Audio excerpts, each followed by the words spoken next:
Hello and welcome to What Makes America Tick. I'm your host, Congressman Troy Carter, and I proudly represent the best place in the country, Louisiana's 2nd Congressional District.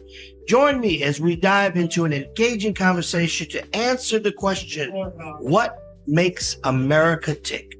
Today, we are so honored to have and to welcome April Verrett, President of the Service Employees International Union, SEIU, a 2 million strong organization fighting on the front lines for the dignity and rights of working people.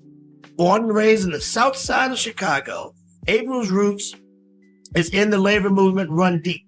Her grandmother, a union steward with SEIU, Local 46, planted the seed of solidarity, perseverance, and collective action early in her life. And April has carried that legacy forward with unmatched commitment and purpose. With decades of experience under her belt, April has led from the ground up, organizing, strategizing, and mobilizing. From servicing as president of SEIU Local 2015, California's largest union and the nation's largest long-term care union, to her work holding corporations accountable as executive vice president of SEIU Healthcare Illinois and Indiana. She has been a fierce advocate for care workers, racial equity, and economic justice. Now as president of SEIU, April is building a modern labor movement that is unapologetically inclusive and rooted in the belief that unions aren't just wages and benefits. They're about transforming lives, dismantling systemic oppression, and strengthening our democracy. She believes our greatest power lies in our diversity, and she's proving that every single day. So today, we're diving into her bold vision for unions for all, future, the lessons that she learned and the front lines, and how solidarity across race, class, and geography can shape a new American story. She is a powerhouse, and she's here with us. We are so proud of you. Thank you. So proud of the great work that you do. You have been amazing in so many ways. As a former member of the New Orleans City Council, former member of the House of Representatives, former member of the Senate, and now member of Congress, I am proud to say that I've had your endorsement and the organization's endorsement for every race that I've run. I was proud to serve as the chairman of the Senate Labor Committee when I was in the state Senate, embracing with all of our local leaders here in Louisiana. And we are so honored to have you. So proud of the great work that you're doing. Thank you. Welcome to New Orleans. Thank you so much. It is absolutely one of my favorite places on earth. I can still remember the very first time I came to New Orleans. I was a child, and my grandmother brought me here. We made a detour from our annual visit to Mississippi because, you know, Chicago was just a suburb of Mississippi. Absolutely. And so many of our people left New Orleans, Louisiana to go to Chicago. That's right. But we made a detour to come here for the World's Fair. And it was my first trip here. 1984? 1984. I was 10 years old. And I have not missed an opportunity to visit New Orleans since. Well, fantastic. You were here recently, most recently, in Louisiana at Jenna and Brazil. That's right. Going out to the detention facilities. Tell us a little bit about that visit. Yeah, I'm proud of so much of our justice journey, as we called it. It wasn't just me, but it was 600 of our members who traveled on buses here to New Orleans and then to Brazil and Jenna, from Los Angeles, from Chicago, from New York, from North Carolina. And they made stops along the way at the Cahokia Mounds in Illinois. They went to Memphis. They went to Selma. They went to Jackson, Mississippi, because it is important to understand the moment we're in, to retrace the footsteps of our ancestors, to go back to the places where blood was shed, but power was built. Because the moment that we are in is very, I believe, reminiscent of the moment where our people fought for civil and human rights. And what is happening in detention centers in Louisiana, 8 of them here in the heart of the South, I think is whispers to the mass incarceration that our people, our Black people, have endured, right, since just the era of post-slavery. It's reminiscent of the civil rights fight that Dr. King and Medgar Evers and Fannie Lou Hamer and so many others waged. And so today it might be a fight about unjustly detaining immigrant workers into detention centers, but it's about the fight for our dignity, for our humanity, for who belongs in this country, who's dispensable and who's not. And so I'm so proud that we made this journey to make the connection between today's fight that Black people are in, that Brown people are in, and it is only our solidarity that'll be what gets us through. No doubt about it. And the reality is, unless you're a Native American, you're an immigrant too. Some came from other places on their own. Some of us came and we weren't asking to be here. That's right. But the reality is now we're looking at an administration that wants to reverse the Constitution, to ignore the rule of law, to deport people who are in fact citizens, and to challenge birthright citizenship. That's a real issue. This big, ugly bill that we just passed is just that, a big, ugly bill. You know, several months ago, myself, Benny Thompson, Senator Markley, Representative Ayanna Pressley, and Jim McGovern, we came. They came into Louisiana, and we went to Gina and to Bazille, and we visited those centers. And you're right, we've got 8 centers here. They're all for pay, for profit, which is crazy, all for profit. And many of these people were being held without any information as to why they were there. They were not allowed to have access to legal counsel. So thank you. Yeah. And it really speaks to the fact, thank you for going there. It speaks to the fact, as I said in my introduction, that SEIU does a lot. You have a broad swath of interest and expertise in areas that you fight for individuals, fight for freedoms, fight for rights, fight for making sure that our workers have fair, equitable places to work and resources. But SEIU is so much more.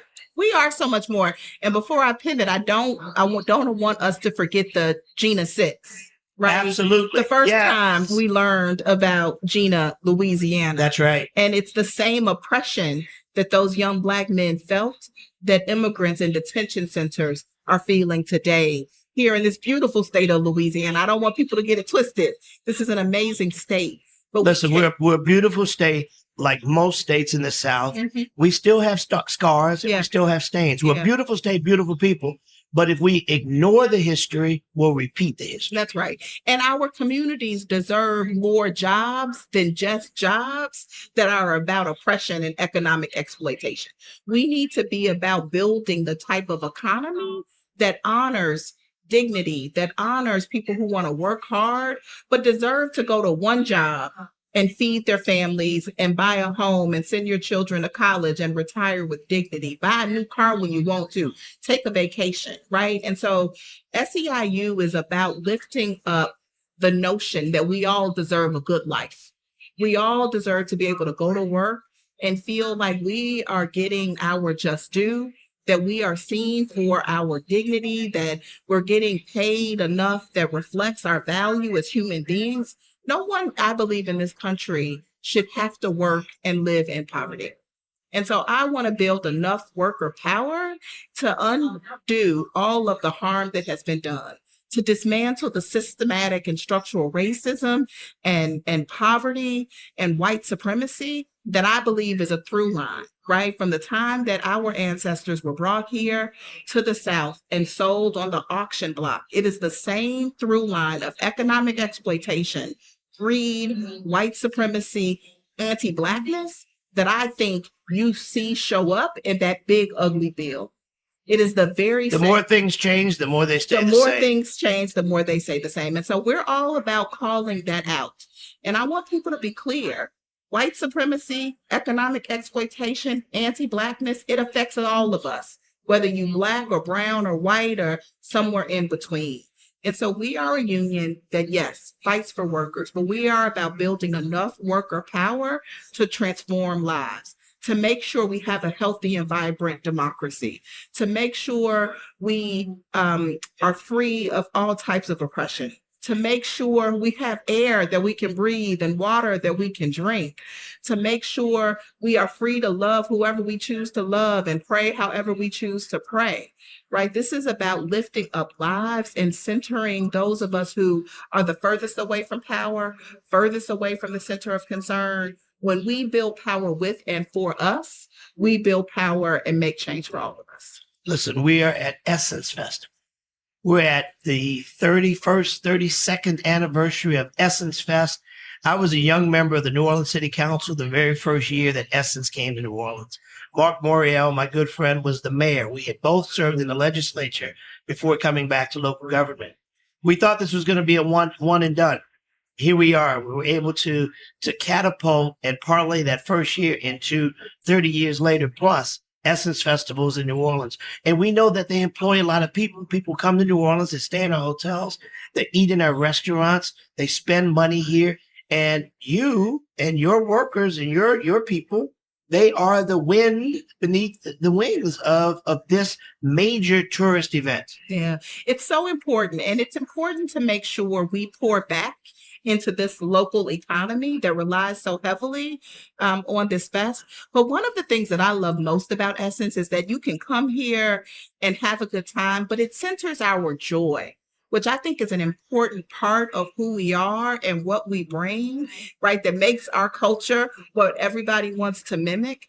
That in our fight, we are able to sing, we are able to shout, we are able to dance. And that is one of the ways we stay with our eye on freedom, with our eye on justice. In essence, yes, we are having a good time, but we're also learning and making we sure say we're in solidarity. Party with a purpose. That's right. Let's party and let's have purpose. I'm with it. So I often talk about 3 C's: the Congress, the courts, and the community. In Congress, we will continue to use every tool we have, albeit we're outvoted. But we'll use procedural moves. We'll use every move we can to advance and block good and or bad legislation, whichever it is, that impacts our communities negatively. We will stand strong. We will be there, led by our incredible leader, Hakeem Jeffries. I'm proud to be the first vice chair of the Congressional Black Caucus, and we're ever present. We're here. We're in Louisiana. We've got activations going on. We work closely with someone that I know you know very well, Stephen Horsford. Absolutely. My dear brother from Nevada, immediate past chair of the Congressional Black Caucus. But the second C being the courts. We've got more than 200 lawsuits that have been filed with all the foolishness from this big, ugly bill. But then we've got the third C, which is community. And that's where we have people, leaders like you, who have huge followings. You got 1 million new members. Yeah. 1 million new members. And your plan and the promise of where we go with that. We've got to be able to lean in and to utilize your great talent, your great following, and that 1 million plus to be a part of the third C, the community, how we educate, how we push back, how we let people know we're not going to just sit back and take this trash. Mm-hmm. That's right. Because I got 3 Ds to go with your 3 Cs. I love it. Bring them on. That it is a moment that we have to create dissent. We cannot just capitulate, right? We cannot take a knee. We have to dissent from what we see happening in our country. And we have to draw defectors, right? Those that have been supporting this mess and this nonsense. We got to keep raising our voices and cause disruption. There's my 3rd D. Dissent, defection, and disruption. Love it. Love it. 3 Ds to go with my 3 Cs. That's right. And the people are listening. So tell me about these 3 Bs. Breaking barriers, building power. Let's talk about that. Hey, we as a people have always broken barriers, and we gotta build power. I like to say part of, I think, the problem right now is some of us are still playing Atari. We are blowing in our cartridges while other people are playing on PS5s and getting ready to make that shift to a PS6, right? And so we got to get into the game. We can't just play the policy game. We got to play the power game. Yeah. And if you're going to play the power game and you're going to be ruthless and relentless like they are, you got to build power.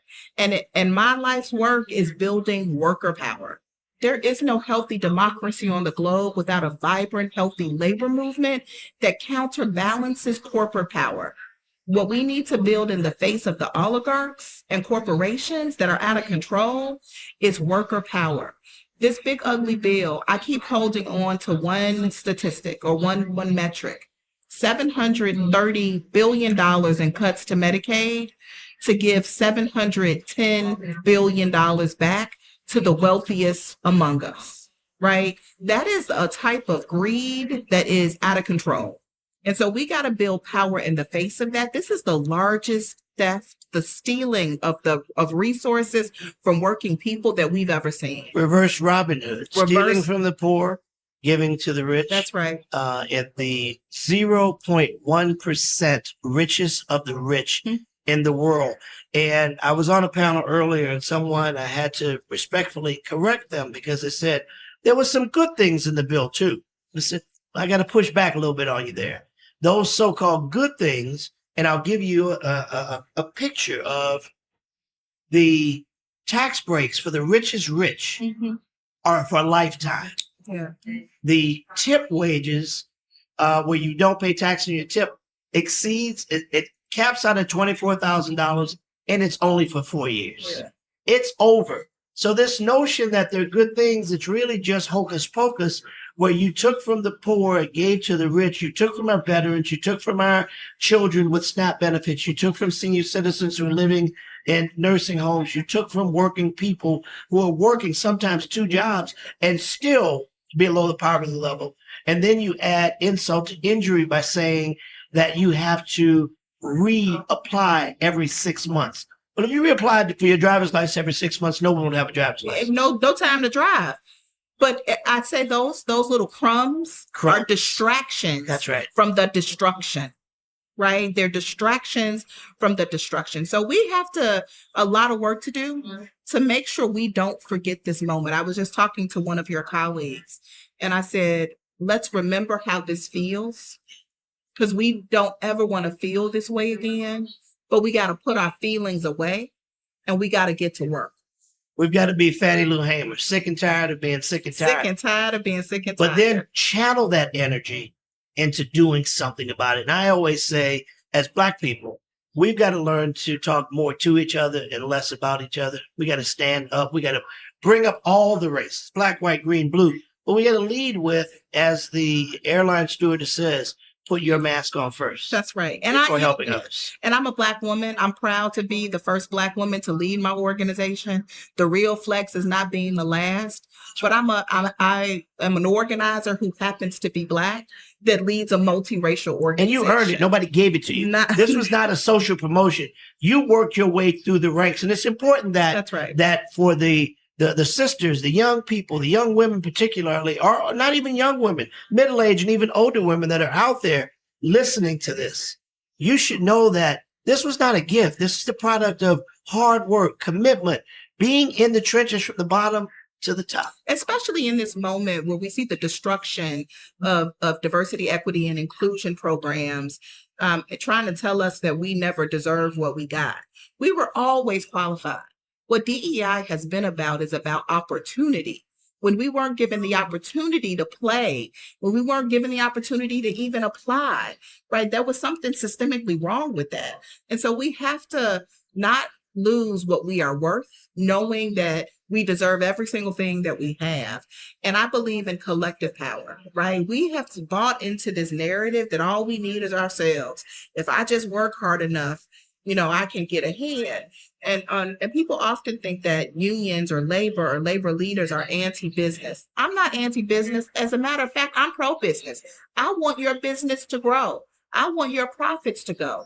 But what I want is shared prosperity. I want workers to be able to benefit in the profit and in the prosperity that they help create. Get your bag. I want you to.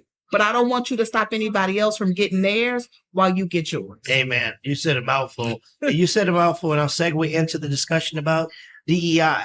We recently, myself, Representative Yvette Clark, Representative Stephen Horsford, Representative Bobby Scott, had a discussion, a candid discussion, as close as you and I are sitting, with Brian Carnell and the other of his executive team with Target. Mm-hmm. And we're very candid. Listen, if you don't like these alphabets, DEI, I wouldn't care what you call it. It's about fairness. No one's asking you to give us anything, but don't deny us the opportunity.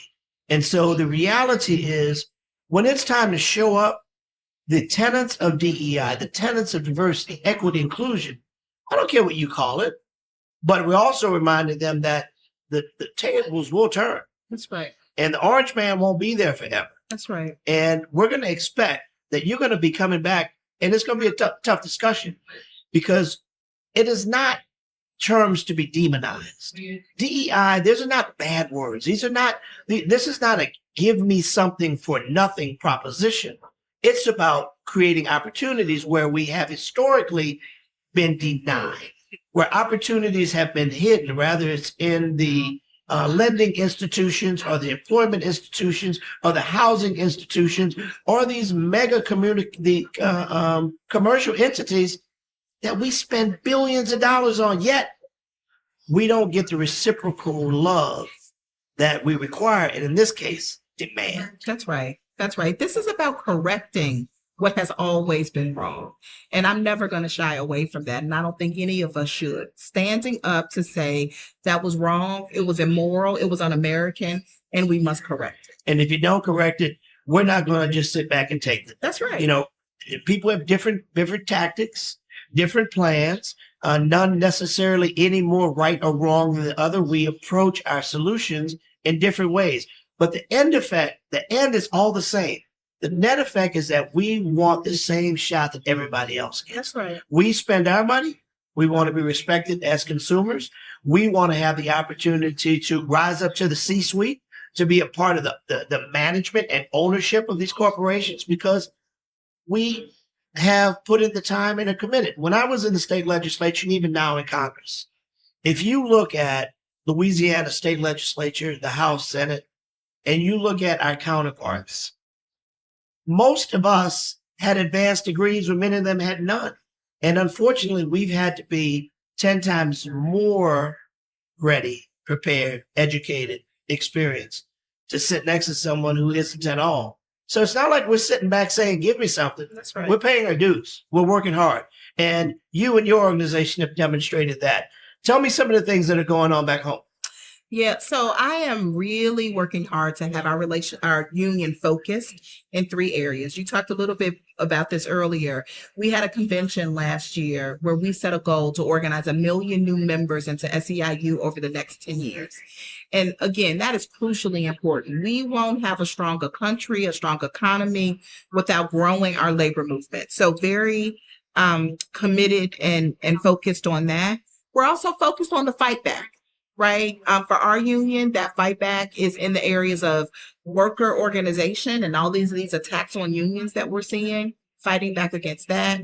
We've been fighting back against Medicaid and cuts, and will continue to do so as the shift focus to states, right, where this bad bill is going to go back to all states and get implemented. And then last but not least, the fight for immigrant workers in our country.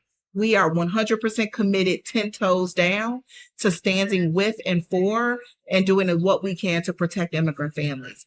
But there's a third pillar that we are beginning to do more around, and that's our offense. We can't just sit idly by and, hunker down and try to defend. We got to go on the offense.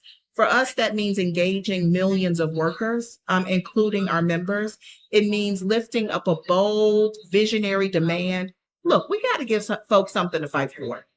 We got to create a vision for a country where people can see themselves doing better than they are today. Far too often, we ask for people to vote for the status quo. It ain't good enough. It's never been good enough. And right now, we're seeing it dismantle brick by brick. So let's create a vision for what we want to rebuild together that actually gives us a chance to have a good life, all of us to have a good life. And people want to be a part of helping create that. So a bold demand. And we need mass militant disruption. We got to shake stuff up. Develop that. Yeah. Mass militant destruction. Talk to me about that. Not destruction, disruption. Disruption. Yeah. Disruption. So we've seen protests, right, since January, but we got to build disruption. In the 60s. Peaceful disobedience. In the 60s, it looked like us sitting in at lunch counters, right? It looked like marches. In the 30s and 40s, where workers built organization, it looked like sitting down on the shop floor. I think disruption now is going to look different, right? Because the times are different. Technology and innovation and social media has changed the way we connect and that we interact with one another. And so I don't know quite yet, and I don't want to give out all of our secrets, what disruption looks like. But just like I'm about building a modern day labor movement, I'm building a modern day movement about disruption that actually moves the dial for the people with power. Well, we have people, and we gotta back them down. That's a fact. We've got people that are influencers, social media, and that's some kind of a part of, I think, where we're using modern tools to use our voices to amplify a message that penetrates communities that sometimes we haven't been very good at getting to talk about the movement, to talk about how we disrupt, how we say, listen, we're not going to let the status quo be the status quo.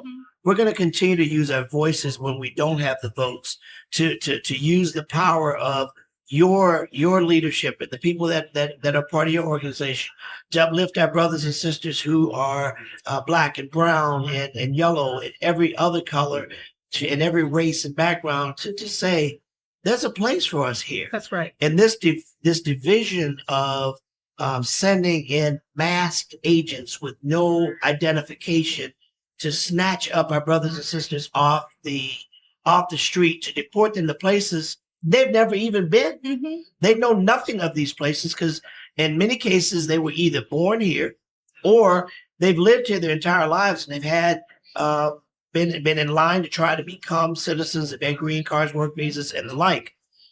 Let's pivot a little bit about, because you mentioned it and I've mentioned it, the only way we're really going to change this big ugly bill and other big ugly bills is to take control of the House, Senate, and ultimately the White House. Midterms will be coming up soon.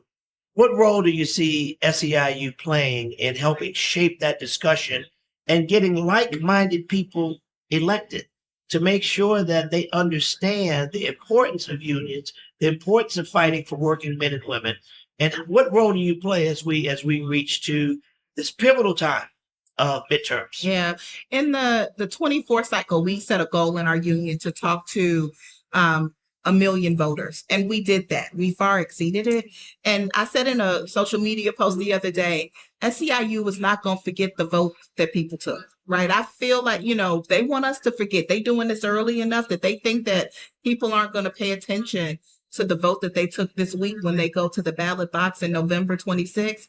Well, we're going to work damn sure to make sure that's not true, right? Communities like Bakersfield, California, where Congressman Verrett serves, a constituency with the highest Medicaid usage in the state of California. Yes. The people of California, the people of Bakersfield should not forget the vote that he took that was against their best interests. And we got to win in 26. Even my Speaker of the House, Mike Johnson, is 40% of his district Medicaid. Yeah. And so we can't let that, we got to win in 26 because we got to stop the pain. We got to stop the bleeding. But I also think we have to win in 26 with an eye, not just to 28 or 30 or 32.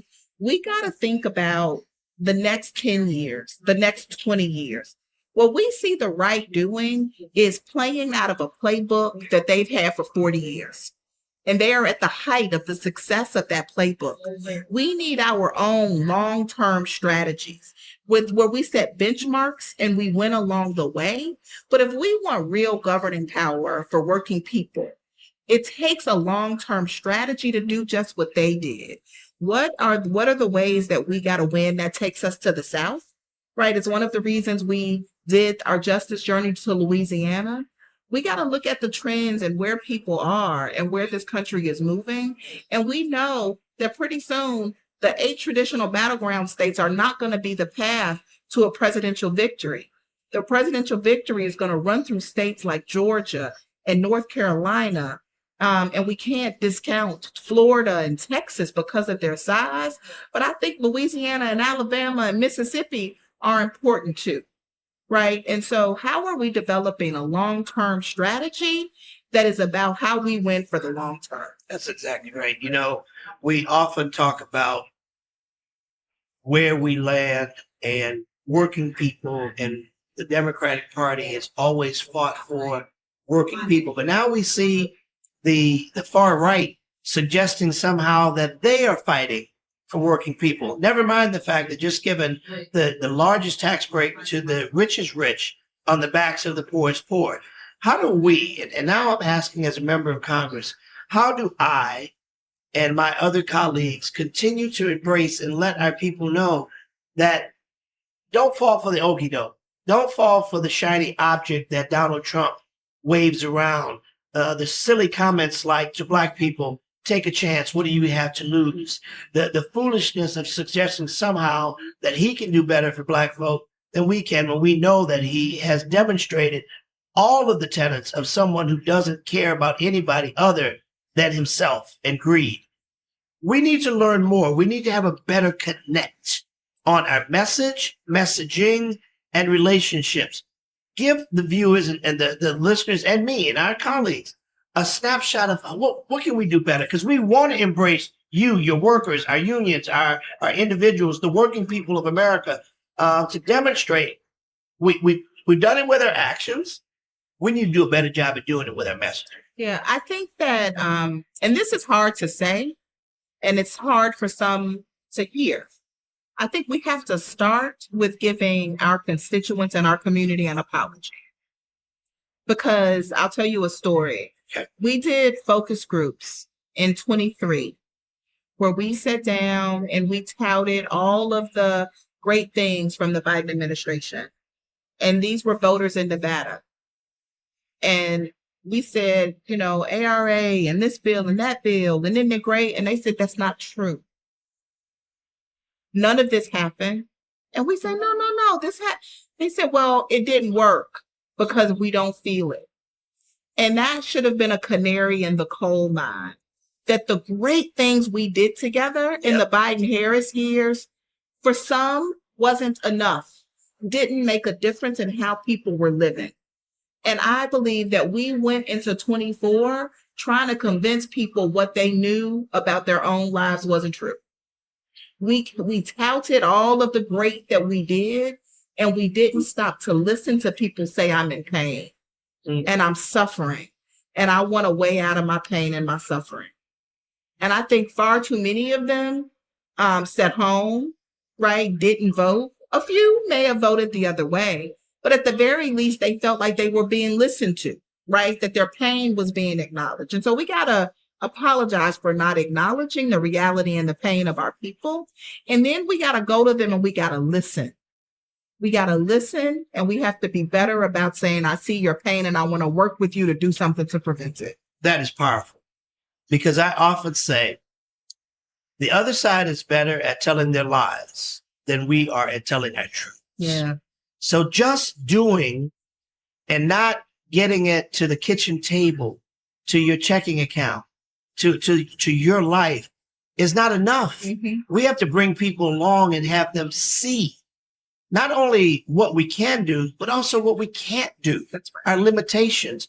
I often tell people when I would go and speak, as you undoubtedly are asked to speak at graduations and at professional organizations with young people and the like, and we talk about our successes. I've since started flipping the script and telling them about our failures, so they'll know that there's nothing magical about us. We worked hard too. We had some bad days, some good days. And the Democratic Party, we don't necessarily have as much a work issue as we have a messaging issue. And you just put your finger on it. We've got to stop and listen and invite people to the table so they will understand that this is a we thing. Yeah. When we fight for working people, we fight for good wages and safe conditions. We got to not just do it in the dark. Winking in the dark does nothing. If you don't know I'm fighting for you, you have the similar comment of, you didn't do anything for me, even though we did. Inflation Reduction Act, Chips and Science Act, the bipartisan infrastructure bill, more money put into HBCUs under the Biden-Harris administration, under the leadership of Chairman Bobby Scott than ever before. More money through the Inflation Reduction Act for environmental corrections and injustice that we know here in my home state, Louisiana, where we have the dubious distinction of being referred to as Cancer Alley. Monies were there like never before, and now all that's being ratcheted back. So listen, I'm reaching out again to say thank you for the great work that you do, for the work that you're doing across the country, for someone who has risen to the highest heights. You're the top of your game in a space where nobody that looks like you've ever been. And we're proud of it. Well, thank you. I'm proud of you all. And it must not be easy to continue to walk on the floor of Congress every single day.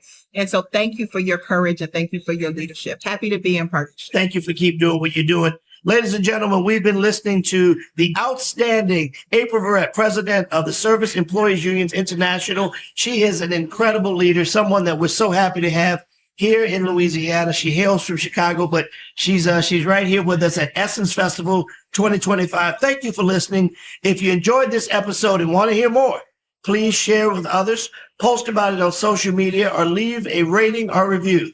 You can listen to past and future episodes on Spotify, Apple Podcasts, and YouTube. To catch all of our latest from me and others, you can follow us on my official platform at Rep. Troy Carter and subscribe to be a part of the discussion as we continue to delve into the question, what makes America tick? Thank you. You certainly make America tick.